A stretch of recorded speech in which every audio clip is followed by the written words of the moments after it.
Jeremias 39 a 41. Nabucodonosor toma Jerusalém. Foi tomada Jerusalém. Era o ano 9 de Zedequias, rei de Judá, no mês 10º, quando veio Nabucodonosor, rei da Babilônia, e todo o seu exército, contra Jerusalém, e a cercaram. Era um 10º ano de Zedequias, no 4º mês, aos 9 do mês, quando se fez uma brecha na cidade. Então, entraram todos os príncipes do rei da Babilônia e se assentaram na porta do meio, Nergal-Sarezer, Sangar-Nebo, Sarsequim, Rabi-Saris, Nergal-Sarezer, Rabi-Mag e todos os outros príncipes do rei da Babilônia. Tendo-os visto Zedequias, rei de Judá, e todos os homens de guerra, fugiram e, de noite, saíram da cidade, pelo caminho do jardim do rei, pela porta que está entre os dois muros. Zedequias saiu pelo caminho da campina. Mas o exército dos caldeus os perseguiu e alcançou a Zedequias nas campinas de Jericó. Eles o prenderam e o fizeram subir a Ribla, na terra de Amate, a Nabucodonosor, rei da Babilônia, que lhe pronunciou a sentença. O rei da Babilônia mandou matar, em Ribla, os filhos de Zedequias à vista deste. Também matou a todos os príncipes de Judá. Vazou os olhos a Zedequias e o atou com 2 cadeias de bronze, para o levar à Babilônia. Os caldeus queimaram a casa do rei e as casas do povo e derribaram os muros de Jerusalém. O mais do povo que havia ficado na cidade, os desertores que se entregaram a ele e o sobrevivente do povo, Nebuzaradã, o chefe da guarda, levou os cativos para a Babilônia. Porém dos mais pobres da terra, que nada tinham, deixou Nebuzaradã, o chefe da guarda, na terra de Judá, e lhes deu vinhas e campos naquele dia. Nabucodonosor cuida de Jeremias. Mas Nabucodonosor, rei da Babilônia, havia ordenado acerca de Jeremias, a Nebuzaradã, o chefe da guarda, dizendo: Tomam, cuida dele e não lhe faças nenhum mal, mas faze-lhe como ele te disser. Deste modo, Nebuzaradã, o chefe da guarda, ordenou a Nebuzasban, Rabi-Saris, Nergal-Sarezer, Rabi-Mag, e todos os príncipes do rei da Babilônia. Mandaram retirar Jeremias do átrio da guarda e o entregaram a Gedalias, filho de Aicão, filho de Safã, para que o levasse para o seu palácio. Assim, habitou entre o povo. Ora, tinha vindo a Jeremias a palavra do Senhor, estando ele ainda detido no átrio da guarda, dizendo: Vai e fala a Ebed-Meleque, o etíope, dizendo: Assim diz o Senhor dos Exércitos, o Deus de Israel: Eis que eu trarei as minhas palavras sobre esta cidade para mal e não para bem, e se cumprirão diante de ti naquele dia.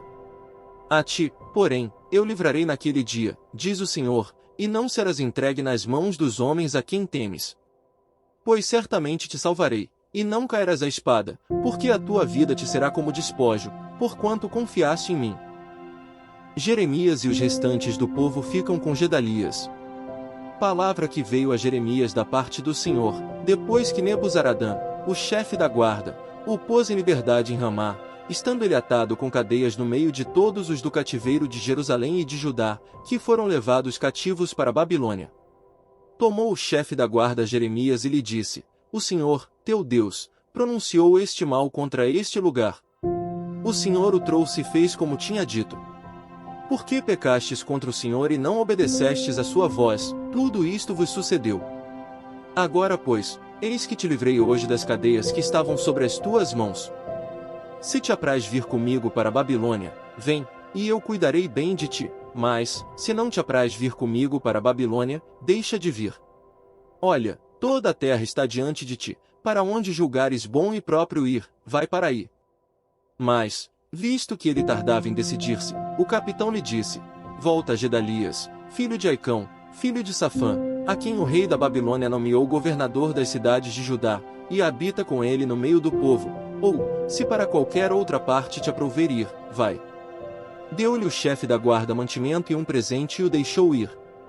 Assim, foi Jeremias a Gedalias, filho de Aicão, a Mispa, e habitou com ele no meio do povo que havia ficado na terra.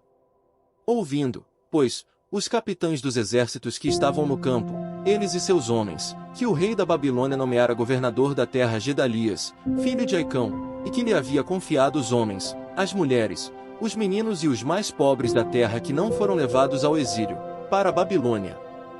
vieram ter com ele a Mispa, a saber, Ismael, filho de Netanias, Joanã e Jonatas, filhos de Cariá, Seraías, filho de Tanumete, os filhos de Efai, o Netofatita, Gesanias, filho do Macatita, eles e os seus homens.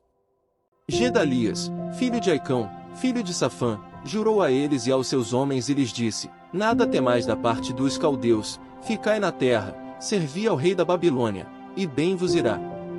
Quanto a mim, eis que habito em Mispa, para estar às ordens dos caldeus que vierem a nós, vós porém, colhei o vinho, as frutas de verão e o azeite, metei-os nas vossas vasilhas e habitai nas vossas cidades que tomastes.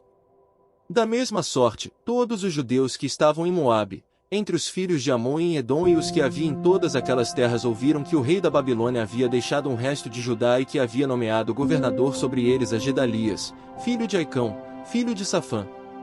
Então, voltaram todos eles de todos os lugares para onde foram lançados e vieram à terra de Judá, a Gedalias, a Mispa, e colheram vinho e frutas de verão em muita abundância. Ismael conspira contra Gedalias.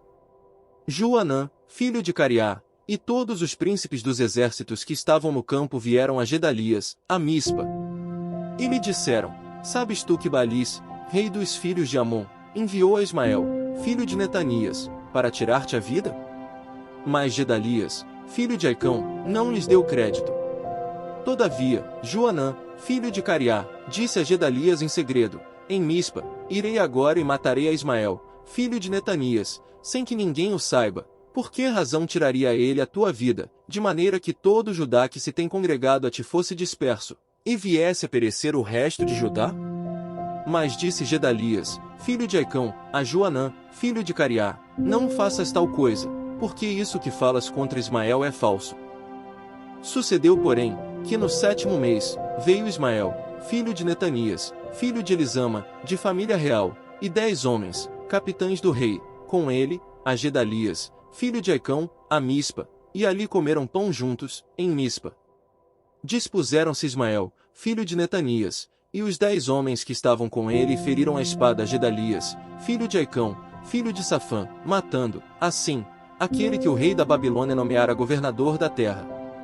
Também matou Ismael a todos os judeus que estavam com Gedalias, em Mispa, como também aos caldeus, homens de guerra, que se achavam ali.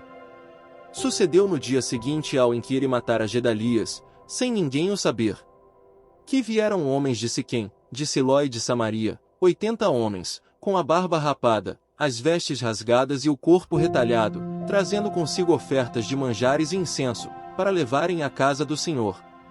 Saindo-lhes ao encontro Ismael, filho de Netanias, de Mispa, ia chorando, ao encontrá-los, lhes disse: Vinde a Gedalias, filho de Aicão. Vindo eles, porém, até ao meio da cidade, matou-os Ismael, filho de Netanias, ele e os que estavam com ele, e os lançaram num poço.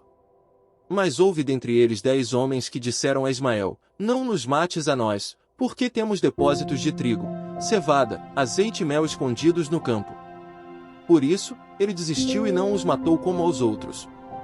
O poço em que Ismael lançou todos os cadáveres dos homens que ferira além de Gedalias é o mesmo que fez o rei Asa, na sua defesa contra Baasa, rei de Israel. Foi esse mesmo que encheu de mortos Ismael, filho de Netanias. Ismael levou cativo a todo o resto do povo que estava em Mispa, isto é, as filhas do rei e todo o povo que ficara em Mispa, que Nebuzaradã, o chefe da guarda, havia confiado a Gedalias, filho de Aicão. Levou os cativos Ismael, filho de Netanias, e se foi para passar aos filhos de Amon. Joanã livra os cativos. Ouvindo, pois, Joanã, filho de Cariá, e todos os príncipes dos exércitos que estavam com ele todo o mal que havia feito Ismael, filho de Netanias, tomaram consigo a todos os seus homens e foram pelejar contra Ismael, filho de Netanias, acharam-no junto às grandes águas que há em Gibeão. Ora, todo o povo que estava com Ismael se alegrou quando viu a Joanã, filho de Cariá, e a todos os príncipes dos exércitos que vinham com ele. Todo o povo que Ismael levara cativo de Mispa virou as costas, voltou e foi para Joanã, filho de Cariá. Mas Ismael, filho de Netanias, escapou de Joanã com 8 homens e se foi para os filhos de Amon. Tomou então, Joanã, filho de Cariá, e todos os príncipes dos exércitos que estavam com ele a todo o restante do povo que Ismael, filho de Netanias, levara cativo de Mispa, depois de ter ferido a Gedalias, filho de Aicão, isto é, os homens valentes de guerra, as mulheres, os meninos e os eunucos que havia recobrado de Gibeão. Partiram e pararam em Jerute-Quimã, que está perto de Belém, para dali entrarem no Egito. Por causa dos caldeus, porque os temiam, por ter Ismael, filho de Netanias, ferido a Gedalias, filho de Aicão, a quem o rei da Babilônia nomeara governador da terra. 2 Timóteo 1. Prefácio e saudação. Paulo, apóstolo de Cristo Jesus, pela vontade de Deus, de conformidade com a promessa da vida que está em Cristo Jesus. Ao amado filho Timóteo, graça, misericórdia e paz, da parte de Deus Pai e de Cristo Jesus, nosso Senhor. Ação de graças. Dou graças a Deus, a quem, desde os meus antepassados, sirvo com consciência pura, porque, sem cessar, me lembro de ti nas minhas orações, noite e dia. Lembrado das tuas lágrimas, estou ansioso por ver-te, para que eu transborde de alegria. Pela recordação que guardo de tua fé sem fingimento, a mesma que, primeiramente, habitou em tua avó Lóide e em tua mãe Eunice, e estou certo de que também, em ti, a prática do zelo, da firmeza e da fidelidade. Por esta razão, pois, te admoesto que reavives o dom de Deus que há em ti pela imposição das minhas mãos. Porque Deus não nos tem dado espírito de covardia, mas de poder, de amor e de moderação.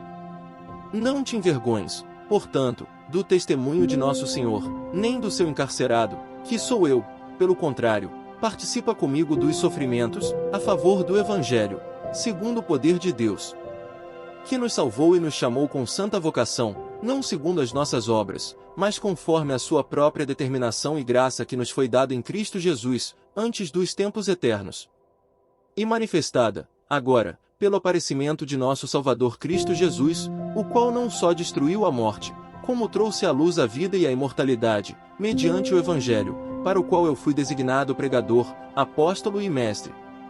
E por isso, estou sofrendo estas coisas, todavia, não me envergonho, porque sei em quem tenho crido e estou certo de que Ele é poderoso para guardar o meu depósito até aquele dia. Mantenha o padrão das sãs palavras que de mim ouviste com fé e com o amor que está em Cristo Jesus. Guarda o bom depósito, mediante o Espírito Santo que habita em nós. A situação do apóstolo preso e o procedimento de alguns de seus colaboradores. Estais ciente de que todos os da Ásia me abandonaram, dentre eles cito Fígelo e Hermógenes. Conceda o Senhor misericórdia à casa de Onesíforo, porque, muitas vezes, me deu ânimo e nunca se envergonhou das minhas algemas. Antes, tendo ele chegado a Roma, me procurou solicitamente até me encontrar. O Senhor lhe conceda, naquele dia, achar misericórdia da parte do Senhor. E tu sabes, melhor do que eu, quantos serviços me prestou ele em Éfeso. Salmos 90 a 91. A eternidade de Deus e a transitoriedade do homem. Senhor, tu tens sido nosso refúgio, de geração em geração. Antes que os montes nascessem e se formassem a terra e o mundo, de eternidade a eternidade, tu és Deus. Tu reduzes o homem ao pó e dizes, tornai, filhos dos homens. Pois 1000 anos, aos teus olhos, são como o dia de ontem que se foi e como a vigília da noite. Tu os arrastas na torrente, são como um sono, como a relva que floresce de madrugada. De madrugada, viceja e floresce, à tarde, murcha e seca. Pois somos consumidos pela tua ira e pelo teu furor, conturbados. Diante de ti puseste as nossas iniquidades e sob a luz do teu rosto, os nossos pecados ocultos. Pois todos os nossos dias se passam na tua ira, acabam-se os nossos anos como um breve pensamento. Os dias da nossa vida sobem a 70 anos ou, em havendo vigor, a 80, neste caso, o melhor deles é canseiro e enfado, porque tudo passa rapidamente, e nós voamos. Sob a sombra do Altíssimo. O que habita no esconderijo do Altíssimo e descansa à sombra do Onipotente? Diz ao Senhor, meu refúgio e meu baluarte, Deus meu, em quem confio. Pois ele te livrará do laço do passarinheiro e da peste perniciosa. Cobrir-te-á com as suas penas, e sob suas asas, estarás seguro, a sua verdade é pavês e escudo. Não te assustarás do terror noturno, nem da seta que voa de dia, nem da peste que se propaga nas trevas, nem da mortandade que assola ao meio-dia. Caiam 1000 ao teu lado, e 10.000 à tua direita, tu não serás atingido. Somente com os teus olhos contemplarás e verás o castigo dos ímpios. Pois disseste, o Senhor é o meu refúgio.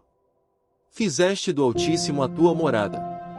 Nenhum mal te sucederá, praga nenhuma chegará à tua tenda. Porque aos seus anjos dará ordens a teu respeito, para que te guardem em todos os teus caminhos. Eles te sustentarão nas suas mãos, para não tropeçares em alguma pedra. Pisarás o leão e a áspide, calcarás aos pés o leãozinho e a serpente. Porque a mim se apegou com amor, eu o livrarei, pô-lo-ei a salvo, porque conhece o meu nome. Ele me invocará, e eu lhe responderei, na sua angústia eu estarei com ele, livrá-lo-ei e o glorificarei. Saciá-lo-ei com longevidade e lhe mostrarei a minha salvação. Provérbios 26 versículos 1 e 2. Como a neve no verão e como a chuva na ceifa, assim, a honra não convém ao insensato. Como o pássaro que foge, como a andorinha no seu voo, assim, a maldição sem causa não se cumpre.